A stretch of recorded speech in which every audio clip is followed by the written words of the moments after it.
Persuades or Discover September 2009. When meeting people you don't know very well, the convention is to seem extra friendly.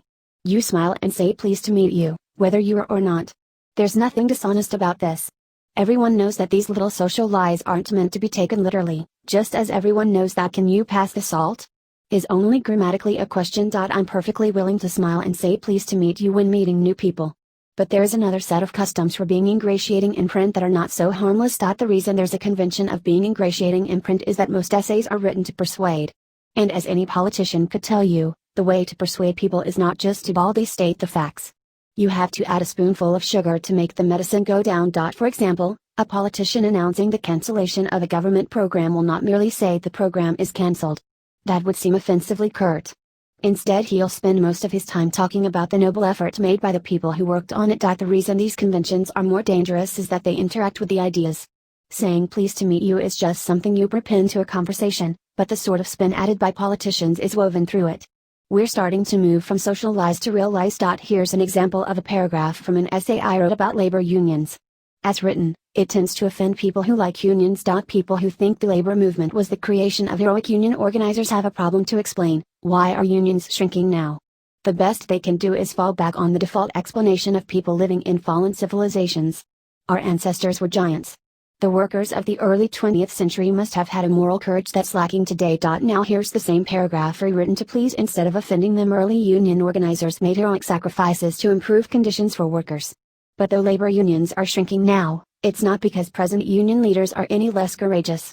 An employer couldn't get away with hiring thugs to beat up union leaders today, but if they did, I see no reason to believe today's union leaders would shrink from the challenge. So I think it would be a mistake to attribute the decline of unions to some kind of decline in the people who run them.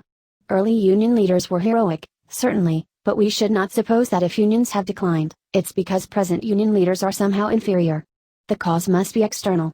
One, it makes the same point, that it can't have been the personal qualities of early union organizers that made unions successful, but must have been some external factor, or otherwise present-day union leaders would have to be inferior people. But written this way it seems like a defense of present-day union organizers rather than an attack on early ones. That makes it more persuasive to people who like unions, because it seems sympathetic to their cause. I believe everything I wrote in the second version.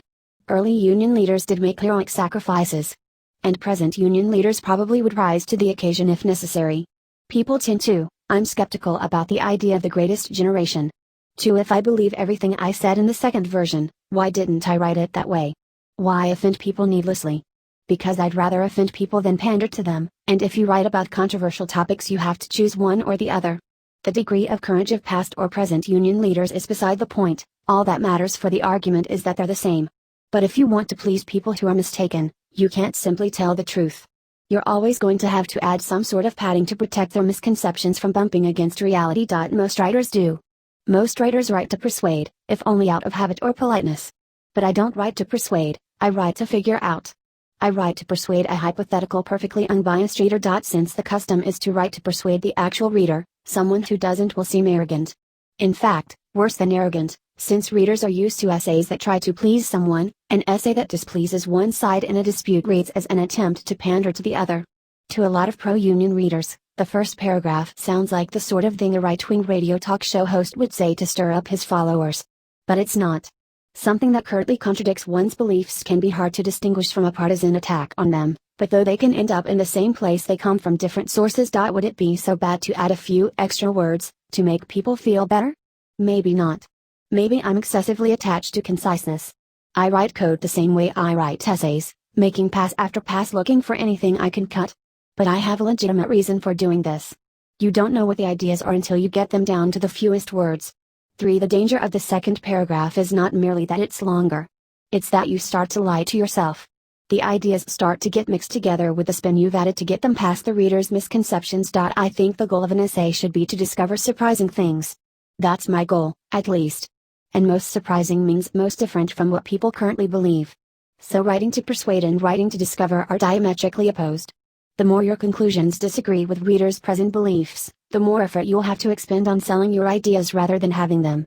As you accelerate, this drag increases, till eventually you reach a point where 100% of your energy is devoted to overcoming it and you can't go any faster. It's hard enough to overcome one's own misconceptions without having to think about how to get the resulting ideas past other people's. I worry that if I wrote to Persuade, I'd start to shy away unconsciously from ideas I knew would be hard to sell. When I notice something surprising, it's usually very faint at first. There's nothing more than a slight stirring of discomfort. I don't want anything to get in the way of noticing it consciously. Notes 1, I had a strange feeling of being back in high school writing this. To get a good grade you had to both write the sort of pious crap you were expected to, but also seem to be writing with conviction. The solution was a kind of method acting. It was revoltingly familiar to slip back into it. 2. Exercise for the reader, rephrase that thought to please the same people the first version would offend. 3. Come to think of it, there is one way in which I deliberately pander to readers, because it doesn't change the number of words, I switch person. This flattering distinction seems so natural to the average reader that they probably don't notice even when I switch in mid-sentence, though you tend to notice when it's done as conspicuously as this. Thanks to Jessica Livingston and Robert Morris for reading drafts of this. Note, an earlier version of this essay began by talking about why people dislike Michael Arrington. I now believe that was mistaken, and that most people don't dislike him for the same reason I did when I first met him, but simply because he writes about controversial things.